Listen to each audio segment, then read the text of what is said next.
considering Charlotte began as a series that was topically oriented, we were going to cover, well, we did cover lots of different topics around regionalization and human sexuality debate, the new social principles, a lot of the things that are coming together for the general conference here in a couple weeks in Charlotte. What's happened now is the ball has really gotten rolling. Simon Mafundo, one of our weekly solid regulars, is traveling between African nations. There's been an Africa Initiative meeting just recently. There are still African delegates flying from country to country trying to get approved for their visas to come to General Conference. A lot of moving pieces going on right now. So it's not really reasonable for Simon to be joining us. Odell's off every other week. Amy is obviously connected to a lot of different things. We've invited David Livingston to join us today, and he had a conflict, but he may be joining us here in a little bit.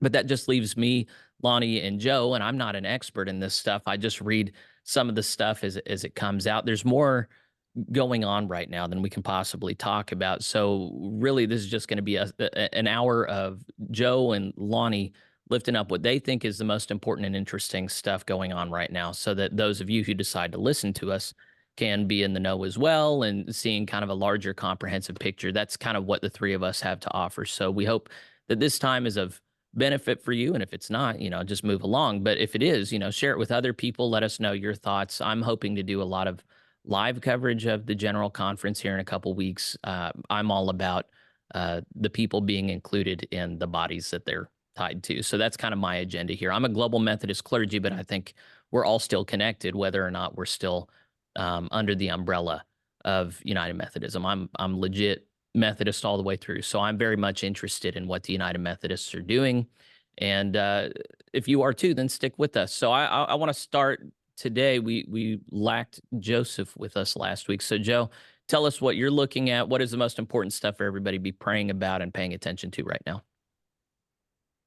Well, I'm not sure I can give you the most important. In general, I can say some things that I'm looking at. So my plan, even though I'm not a delegate this time, I'm planning to head down to attend as an observer during the second week. I'm actually flying Monday, so I'll miss Monday, but I'll be there Tuesday through Friday.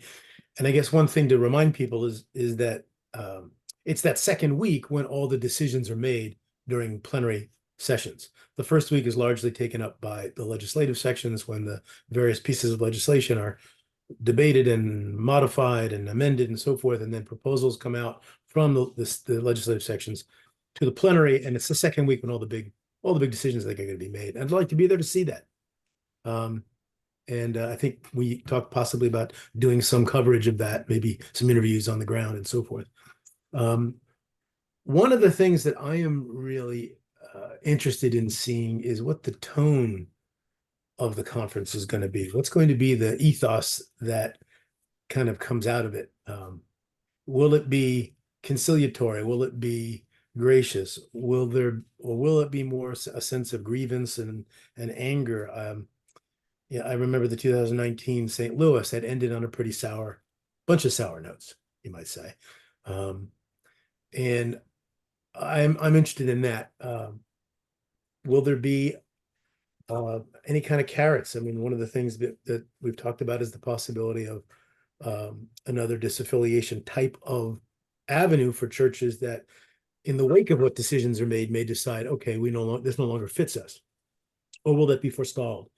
We've had a lot of assurances given to a lot of local churches and a lot of licensed local pastors and more traditionalist-minded pastors like myself that no, we're still a big tent. There's plenty of room for everybody, and you'll be respected, and your conscience will be respected. Will that come through in the tone and tenor of the debate?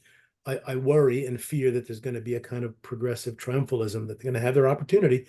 They'll have by all counts, a 53% majority. Will they just try to push through what they want to push through? What's the old phrase? Damn the torpedoes, full steam ahead. Or will there be some effort to try to bring the various groups together? I'm really interested in that, and I want to see that firsthand. So that's something I don't know if Lonnie wants to respond to or what.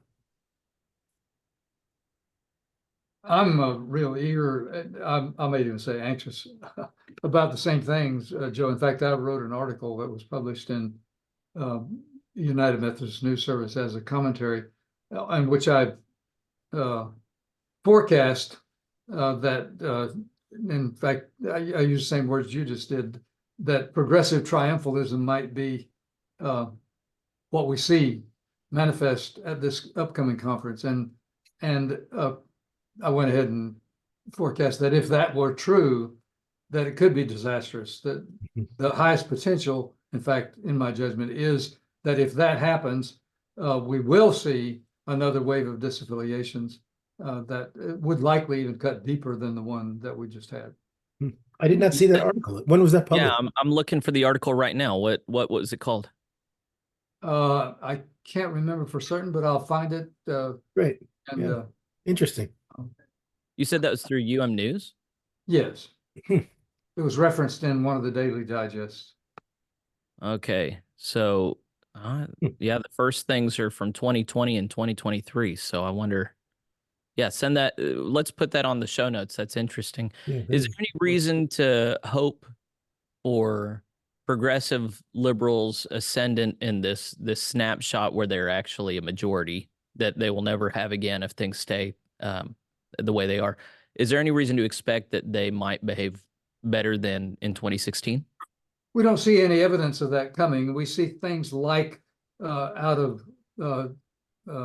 California and Nevada, a proposal coming that was put to rest in 2016 to divest from fossil fuel industries.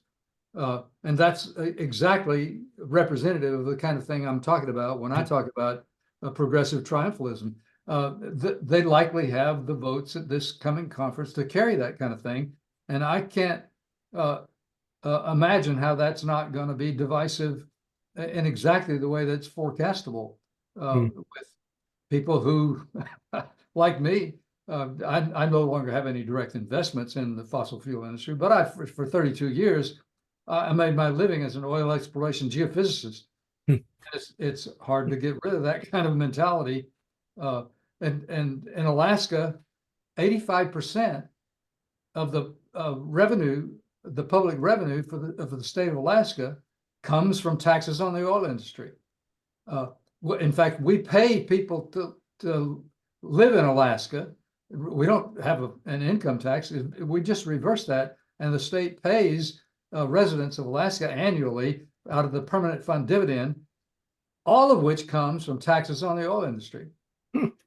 And every year, we've got all our churches in Alaska tell people how important it is for them to tithe their revenue from the oil industry, then this permanent fund dividend, to the churches. And so our churches are dependent on this kind of thing. And here we've got folks in California, which is also an oil state, by the way. Yeah, sure. That are asking us to divest from oil. It's Hey, how's cutting Alaska? off the nose to spite the face. Is that the saying? It might be, yeah. How does Alaska feel about people immigrating from other states? We're open arms. We have an open policy on that. Well, he says in that, fact, but Alaska is the #1 state in the union that wants to detach from the United States of America. They have a huge independence movement there. A lot of people don't realize this, but we had a governor once, Walter Hickel, who was his second time as governor, who was not nominated by the Republican Party, and he was a Republican at heart. So instead of running as a Republican, which he was barred from doing, he ran on as the candidate of the Independence Party. Now, this is not independent with a T at the end; it's independence. Interesting. As in advocating independence from the United States. Wow. For Alaska, and he won. He served then 4 years as governor, as a member of the Independence Party, and that's within recent history. That's not ancient history. Odell's joining us from work. It looks like. How we doing, Odell?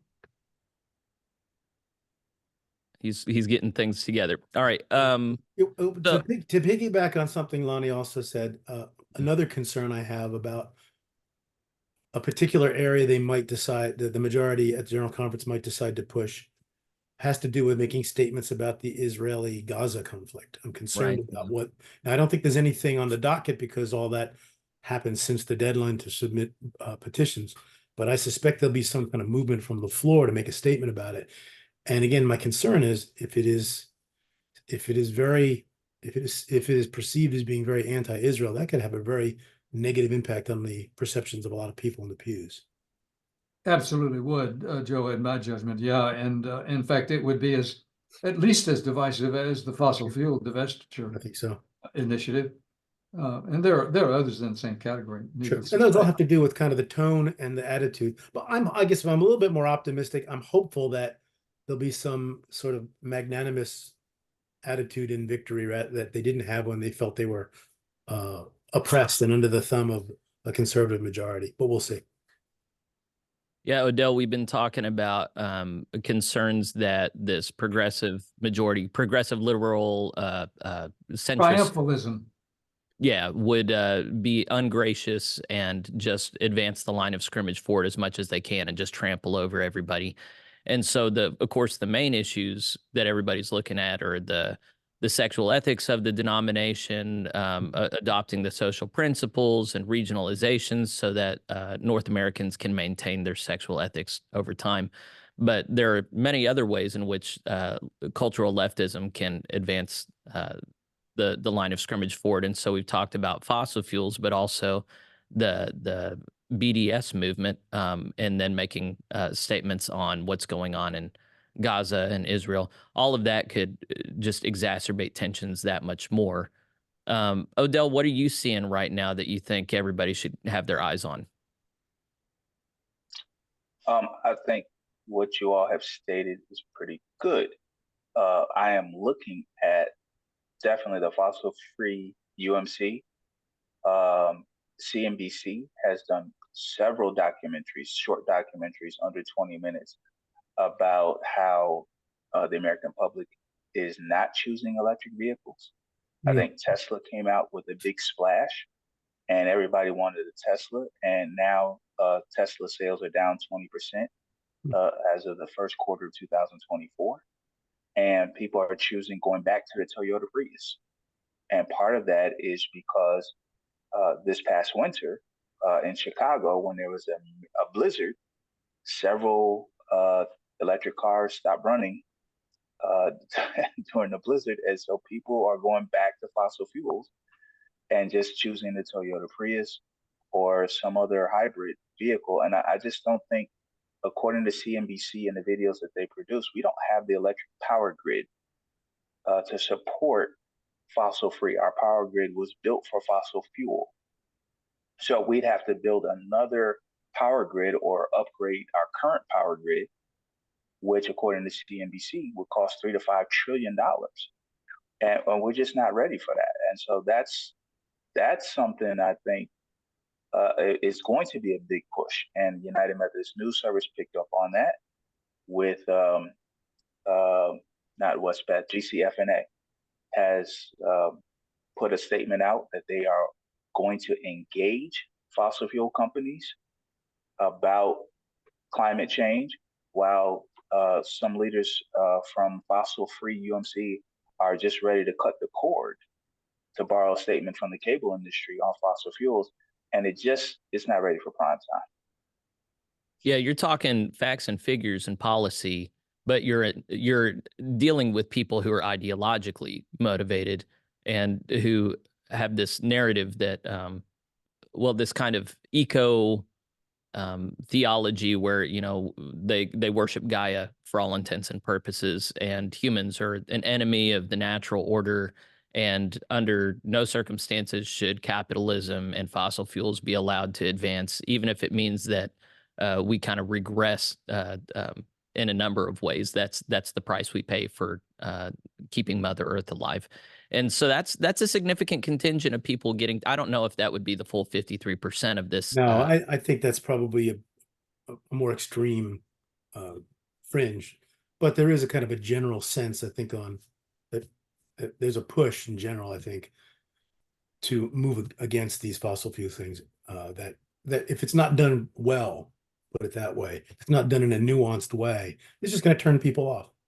I think. Well, and Dave Zellner, who was the head of investments for Westpath for a long time, was very clear that their intention was to invest in fossil fuels in order to compel these companies Sure. to advance their technologies and put less and less of themselves into fossil fuels. Right. And so you can't do that. You can't augment the playing field if you're not invested in it. So that's a discussion that they've been trying to have reasonably, but once again, ideology gets involved and there's Yeah, I don't not know how much in the weeds we want to get on these particular issues, but I think the general point is what will be the tone, what will be the tenor of what happens at the on the floor and in the speeches and the votes and in the decisions that they make. And I think that's going to be important. Another piece that I think might be interesting to talk about is Lonnie's suggestion that someone make a motion to move to a committee of the whole to consider regionalization before they go into legislative committees. I don't know, Lonnie, I think that's really worthy of some discussion. Well, before we go on, Odell had his hand up, so go there, and then we'll go to Lonnie. Sure. First, let me just correct what I said. It's not GCFNA that the United Methodist News Service was covering about investing in. It was indeed Westpath. And I want to add to what Joe DiPaolo just said. For Lonnie, the United Methodist Africa Forum, either this morning or yesterday, put out an open letter to General Conference about the issue, what we talked about last week, concerning African delegates being underrepresented at General Conference, not receiving visa letters, and therefore their appointments. And as of within the last 24 hours, there's an open letter from United Methodist Africa Forum, and they are calling on specific actions that if we take a vote on regionalization and African delegates are not represented, it will not represent the African voice. Interesting. That's very interesting. Yeah, that just came out today. You said, "Oh wow." And they've been in favor of regionalization broadly, so that's interesting. Okay, well let's go the direction that you were directing things, Joe, and then I suspect we'll come back to Africa. I had a video I wanted to show you guys and have you respond to. Thanks, Jeffrey. I think we spent 3 episodes of our conversation here on the topic of regionalization, so we don't really need to revisit the pluses and minuses of regionalizing. But I think it is important to think of process at General Conference, and of course, my position has for a long time been the same as what we're hearing from the Africa Forum now, that if the General Conference isn't legitimate, it shouldn't deal with regionalization at all. In fact, I've gone so far as to say I think we ought to adjourn it after doing some bare minimum stuff because of the illegitimacy of trying to make decisions without the presence of our African contingent in full strength. But I think there is a thing that's possible here if we have representation, and if we're going to deal with regionalization, we need to think about how we do that. And of course, the process has been set up by the Commission on the General Conference to deal with it by assigning it to one legislative committee, Committee on Conferences. But with the requirement that all the other legislative committees have conversation at the beginning of their process about regionalization. And exactly what the point of that would be, it's not clear at all, because none of the committees would have authority even to make a recommendation then to the plenary session. That would all come from Committee on Conferences. Well, I think there's another way to do that, in my judgment, and we have a perfect model for how it works with the General Conference of 2019. The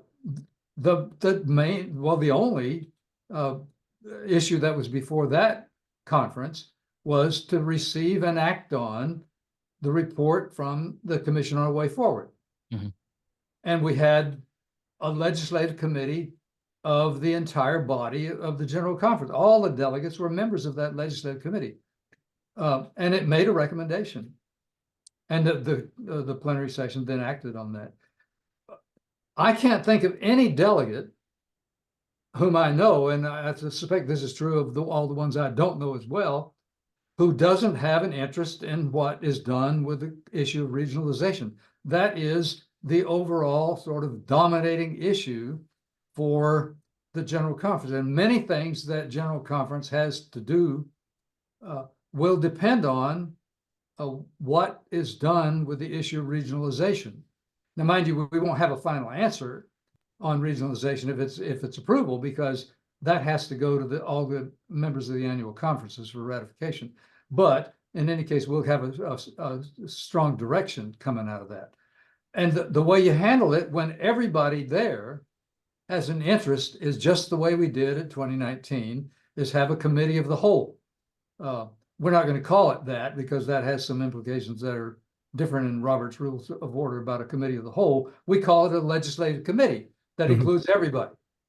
And I think that's exactly the way that we ought to deal with the issue of regionalization. Right up front, before we do anything else, we should convene all the delegates as a legislative committee to deal solely with the issue of regionalization, debate it, dispose of it, and have a recommendation to send to the plenary, understanding that the plenary is exactly who just did the recommendation. So the probability is going to be really high that the plenary will adopt what it just did in committee. But in any case, that's a fairly easy process to get started. All it would take is for somebody, and you'd have to have a lot of people ready to do this, is to make a motion at the first plenary session that we change the process and we have this committee of the whole to deal with regionalization. And a strength of that approach is for the delegates to consider is that they'll then have the guidance as to whether or not this is going to happen. So if regionalization doesn't pass, then that gives them a sense of the particular pieces of legislation that they're acting on, how it should be framed. If you're framing things with the intention that it's going to apply to the whole church, or are you framing things that it's only going to apply to a region within the church? I think that that makes a difference. Absolutely. So I was multitasking while you were talking. I apologize, but the time is limited. And so was it your mind that this general conference that has been talked about for 2026, that should be this conference that needs to have, well, you didn't use the phrase special called conference, but it seems to me that is essentially what you're talking about. No, I'm talking about what's going to happen at this General Conference 2024. Yeah. Okay. At the beginning of the process. Okay. Form a committee of the whole to deal with regionalization and get that. It wouldn't take but a day and a half or 2 days. And the delegates can do it. Once the delegates convene, they have the authority to alter the rules, change the rules, use various rules that are already in place. You bet. And so what could they suspend any rule, but you can suspend any rule by a 2/3 vote. And so what rule would they suspend? All the rules dealing with legislative committees. Okay. And that then at that point, this general conference would only be about regionalization? Well, no, just for the duration necessary for the discussion. Okay. As opposed to letting it take place in some private legislative committee, just have it take place in the open for everybody to participate in. Precisely. Yeah. I like it. I'm a big fan. Odell, were you able to follow along with all that? Go ahead. Yeah, you got your hand up. You don't have to raise your hand. Just interject. Indeed, I was able to follow along, but I do need to already go back and correct what I said about what the African United Methodist Africa Forum said about regionalization. But I do want to read. Let me put it on the screen for everybody because you sent me the link. I'll share my screen with everybody, and I'll read the section that I'm noting, and then you highlight what you want to. But they lay out. Here's everybody should be able to see this now. Oh my gosh. I'm allowing it to record. Sorry, guys. Can you see it? I can see that. Okay. Given the prevailing conditions, this is at the tail end. They spend some time laying things out. Given the prevailing conditions, we would like to express that as Africans, we consider this as an uncertain process with limited trust that risks compromising acceptance of the outcome of the General Conference. There will be far more African empty seats at the coming General Conference, and we believe it will be unfair to expect the African Church to endorse the outcomes of the General Conference where their quest for full participation has been thwarted by logistical delays that could be foreseen and mitigated. Man, this is a strong, good. As the That's African super important. Church, we would like to remind the leadership of the church of our core understanding that there shall never be anything for us without us. There are fundamental and existential issues for the United Methodist Church in Africa, which are going to be decided by the coming General Conference, and the attempt to exclude and exert psychologically fatigue on the African delegates is totally unacceptable.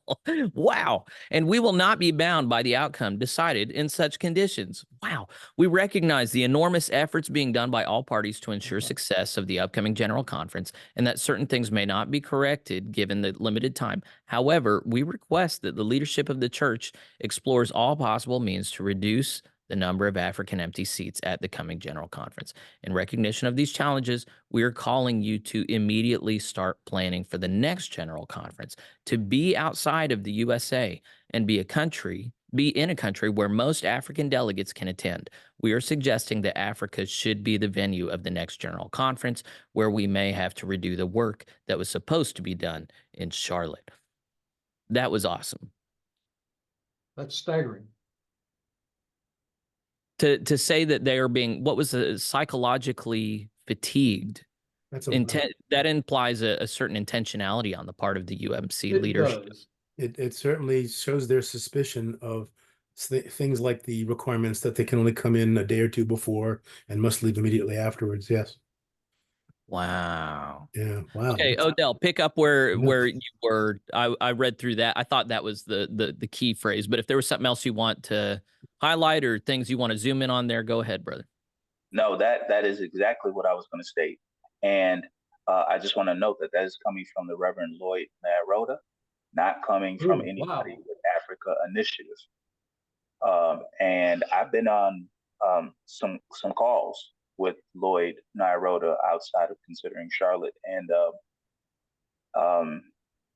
he is very much against neocolonialism, and that includes neocolonialism expressed by liberals, not just neocolonialism that he accuses of the WCA.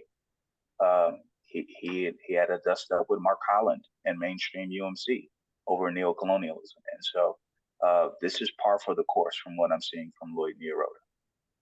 Yeah, we were able to have him on considering Charlotte, and I was very surprised at how consistent he was ideologically. He's against any one region of the world having power over another region of the world. He was very succinct, and he was a really decent thinker. I didn't agree with him in the end, but I appreciated his genuineness. But I'm not familiar with him having this dust up with Mark Holland. Was this a recent thing? This was end of last year, and he wrote an open letter. It's in United Methodist Insight, I believe, and it was addressed towards mainstream UMC and their neo-colonialist behavior. Wow, I got to look that up. So then what are the implications of this letter coming out now this close to General Conference? What do we think this may mean for how they proceed? Lonnie, tell us. You know everything. I take it as support for. Go ahead, Lonnie. I'm sorry.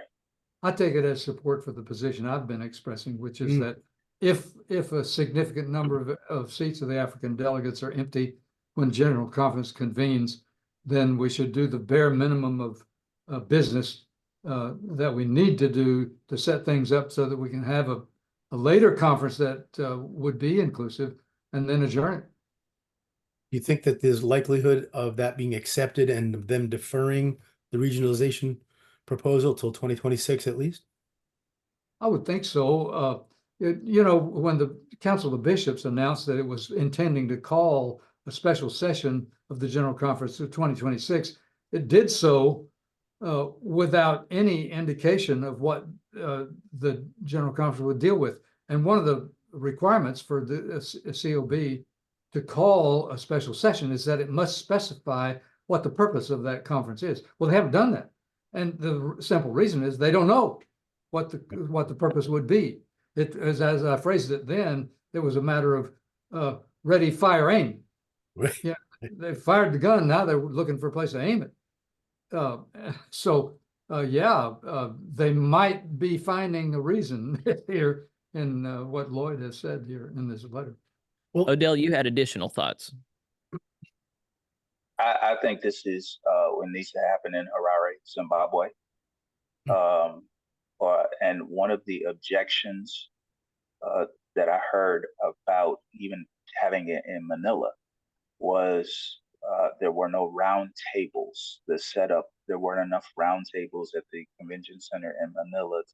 In addition to it, the only, I guess, place that's large enough was a casino, and the United Methodist didn't want to meet in a casino. But roundtables was an objection, and I just couldn't help but notice that we will have no roundtables at this particular general conference. I was a part of the commission at the time that the Manila thing was suspended, and that was not the major thing. The main sense was that there just didn't seem to be the capacity from the local, just the general, to be able to host something of that size and all of the requirements. It just seemed like it was going to be too much at this point, from a variety of, logistics, internet availability. There were a lot of issues that had to be dealt with. So I don't recall round tables being the main determination, but I can, all kinds of stuff gets out there. Still interesting that there won't be roundtables available at this next one. And I haven't been a general conference delegate. I haven't even ever been to general conference. I've just heard people talk about it. So, but that does sound at least representatively significant to me. Mm-hmm. I wondered if it would be a worthy use of, I mean, maybe not for us, but for our viewers. I think there are a lot of people who don't appreciate the geopolitical context of a lot of these conversations. They don't understand that this conversation about U.S. imperialism and the African continent plays into, for Americans, we don't understand that there's already a decades-long history of us trying to export our culture to the African continent and then making American dollars contingent upon them adopting the policies that we want. I'm a part of some WhatsApp groups with some Africans where they share videos that are not just pertaining to the United Methodist Church, but to international politics and keeping an eye on American voices that are trying to influence and manipulate African culture. I had one where the Honorable Sam George, a Ghanaian parliamentarian, he sponsored an anti-gay bill, and then the U.S. State Department put out a statement saying, we're probably not going to trade with them anymore. They weren't quite that flat. And then he responded to it. And I thought that he exemplified the kind of mentality that a lot of Africans have towards this U.S. Revision of sexual ethics. Would you guys be interested in watching that and responding to that? You mean right now? Yeah. I'm not so sure.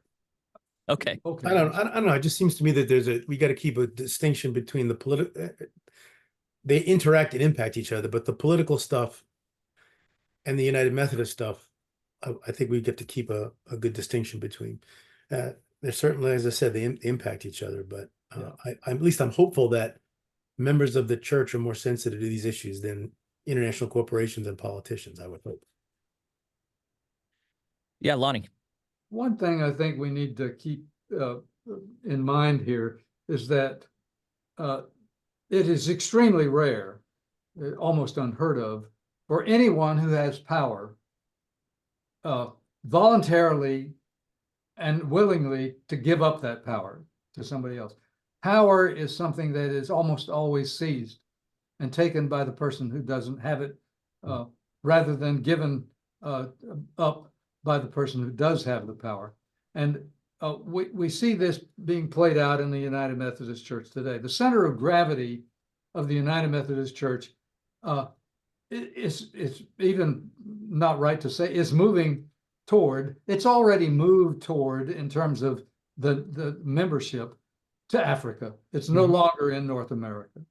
And it's going to take some time for the people who have been accustomed to wielding that power in North America to get accustomed to the fact that they don't have that same kind of power anymore.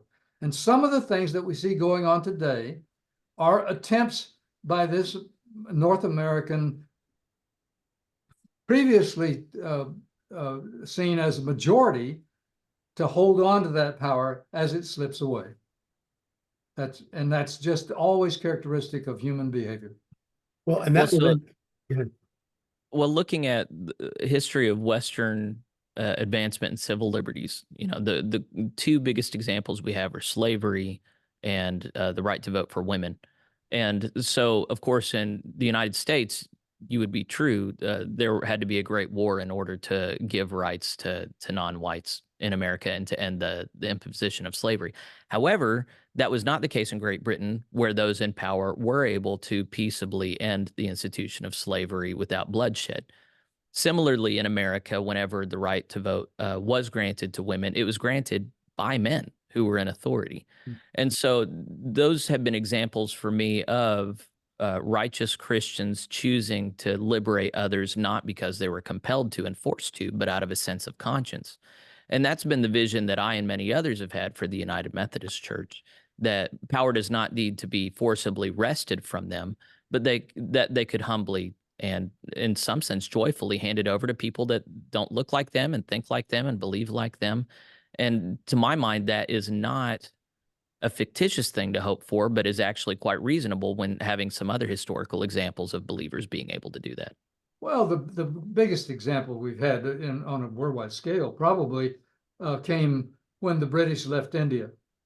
Now, mind you, that came after a struggle, a vigorous struggle that was engaged mostly passively on the part of the Indians. But at the end, you know, even famously in actually it's a fictional story, and one Brit's talking to his friend in India, and he said, well, you mean you expect us just to pack up and walk away? And the Indian says, precisely so. Yeah, precisely so. And that's what they did ultimately. They packed up and they walked away. well, this leads to a question about, to me, getting back to the United Methodist situation with this letter that we just saw. And if, in fact, a decision is made to defer the regionalization plan either to 26 or to 28, then there'll be a new general conference based upon new membership figures and new apportionments of delegates. Remember, we're going into what's considered to be the 2020 general conference that's been deferred 4 years, which is based upon allocation of delegates that have to do with membership statistics from 2016. They have changed dramatically since 2016.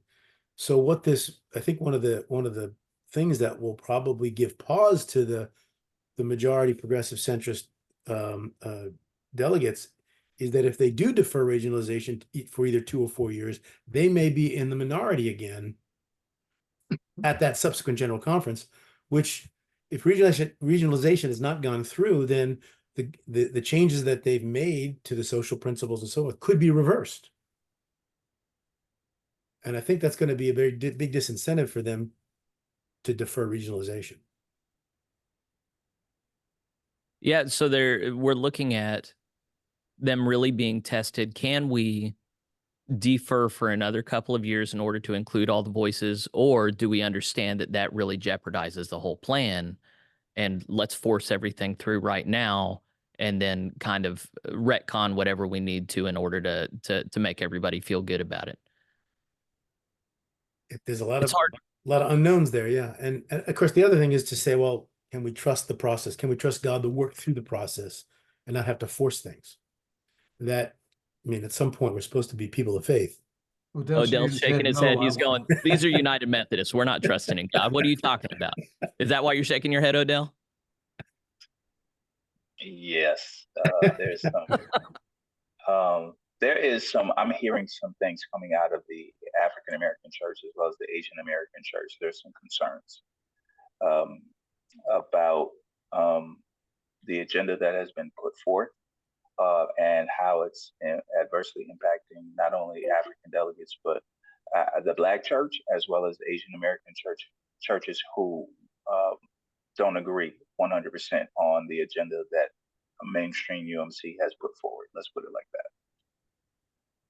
Well, before you mute yourself again, you're hearing talk from these different quarters, and it's not so. But is there anything that they could do? It feels to me like this was already all put in motion like 2 years ago, and that there's nothing going to stop it. But does it feel to you, Odell, like a large enough public outcry from international as well as minority delegates within the U.S. could potentially interrupt everything?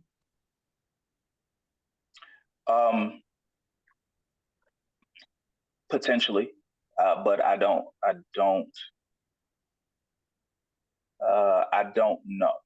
Let me be as honest as I possibly can. The Methodists are very institutional, and they want to protect their church. Particularly, a lot of people feel some kind of way about the disaffiliation that happened and how some churches were divided. But I think we need to go slow, like Lonnie said. We need to, and even Amy, when she was on here, like we have to do some healing first before we do a big overhaul, like regionalization, which is an amendment to 22 amendments that needs to be passed by a 2/3 majority, and then each annual conference as an aggregate of 2/3. Like that's okay. We can attempt to do that. I don't know if people trust the institution as a result of some of the things that they saw through disaffiliate. I don't think that there was.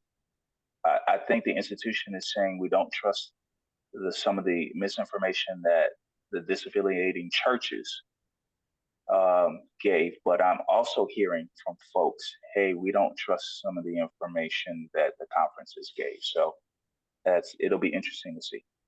When you're talking about healing, though, what does that healing look like in the midst of continued antagonism and activism on the part of a left-leaning minority, maybe majority, that is just unwilling to hear about anything else until they get their way? Is healing even possible right now? Yeah, that's a very good question. Like, really, that's a very, very good question, because there's a carpe diem spirit that folks want to, hey, let's take advantage of this right now. But I think there's some, we're talking past one another, and so I don't know if healing is going to happen. I noted this week one of the developments was there was a new, I don't know if it's a caucus group, a special interest group of I think they're calling themselves Queer United Methodists, and I, to my shame, haven't taken time to read about it. Is this a significant development in things leading up to General Conference? Joe doesn't know anything. Lonnie, no thoughts on that? Okay. Well, yeah, we know that the issue of removal of the harmful language is going to be a really big issue, and it's in part because of the advocacy of groups like the Queer Caucus, Queer Clergy Caucus, I think is what they call themselves. But there are people like me who are not members of any of those caucuses who support this removal as well. I've petitioned to do that. So yeah, it's going to be an issue, and these groups are going to be active in the debate. Well, and maybe the way that it does have an impact, perhaps, is to push the argument a little bit further, because it's not just the changing of definition. If you remember from the new social principles, not just changing the definition from one man and one woman to two persons, but it was also the removal of the language of monogamy. Yeah. And I think that some of these groups, this may open the door to, various kinds of other sexual behaviors that currently people on the whole would say, wait, I support the idea of marriage for two people, the same sex, two people, the opposite sex, but this goes beyond that. Oh, yes, so we'll find out if that is also part of what's being pushed by that group. Yep. It seems to me that whether we like it or not, these conversations are connected to much larger context. And so within the international sexual ethics conversation, we want to have a conversation just within the UMC, but we have to reckon with the fact that there is a much larger international conversation happening right now. And then similarly, there's a larger conversation just within the US about sexual norms and how much they're going to remain tethered to the norms of the past. And I think a lot of people, the thing that's unfortunate about this current situation is very few people are actually aware of the larger, broader conversations happening. They just know about what they're exposed to in their local church and what they see on network news, and they don't realize how big this world is and how many different directions things can spin out and just get really wacky. I never really thought before I had all white hair that we would be seeing the normalization of polyamory. And especially in the Midwest where things seem to be, but there are polyamorous couples, not couples, thruples, units all around me. This is something that my church has to deal with, and it seems to me that the church is reacting to things rather than having a proactive. And I remember, Joe, you focused on this with Stallworth's. I think that's his last name, the Life Watch guy. He Right. provided kind of a systematic theology of human sexuality that he put to the General Conference for adoption. I think he's the only one, and I don't think there is a larger interest in a systematic theology around human sexuality, which says to me the United Methodist Church is going to be, with a very limited framework, trying to reactively deal with the world around them rather than proactively cast a vision for how to be. And it seems to me that that is not sufficient to the moment that we're in. Joe, do you have thoughts on that? Well, I just would echo that, say that we, again, if we go back to that earlier episode, we don't have a positive statement about what we believe marriage is designed and meant to be, biblically, theologically. What we have are just rules that have been put into place that assume certain things. And of course, those assumptions are now coming undone with all the cultural changes of the recent years.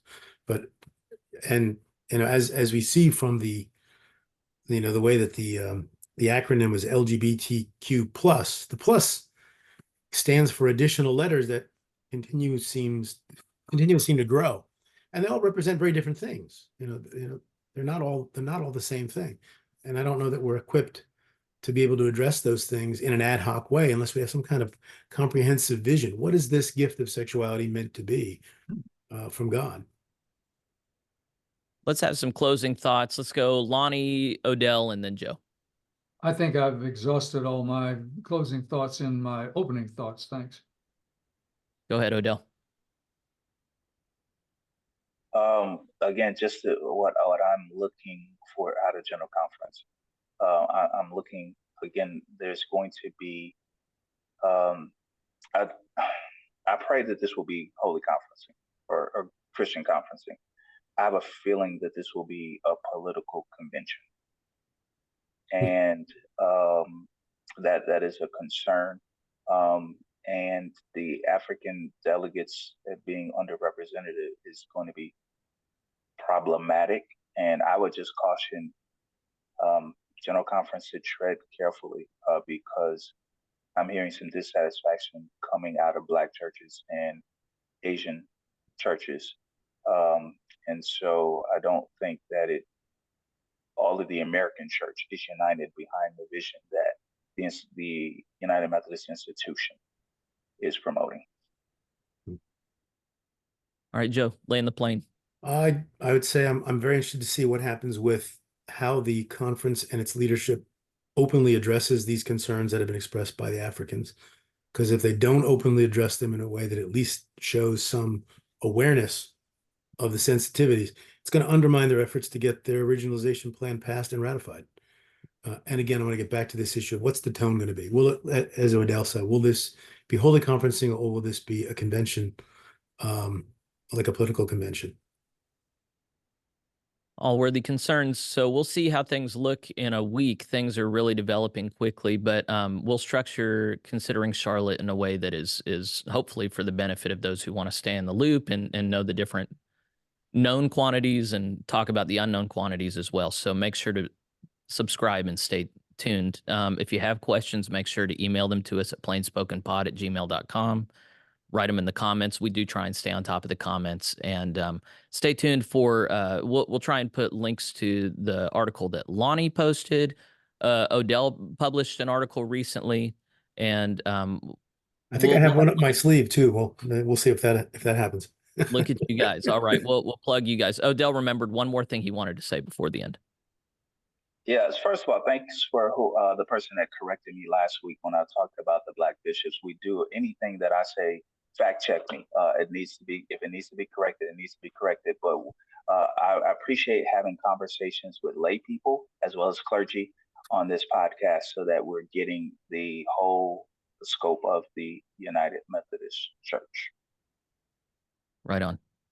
All right. Well, we'll conclude for today. God bless you guys for spending time with us, and may God bless the United Methodist Church as it prepares to do big things. All right.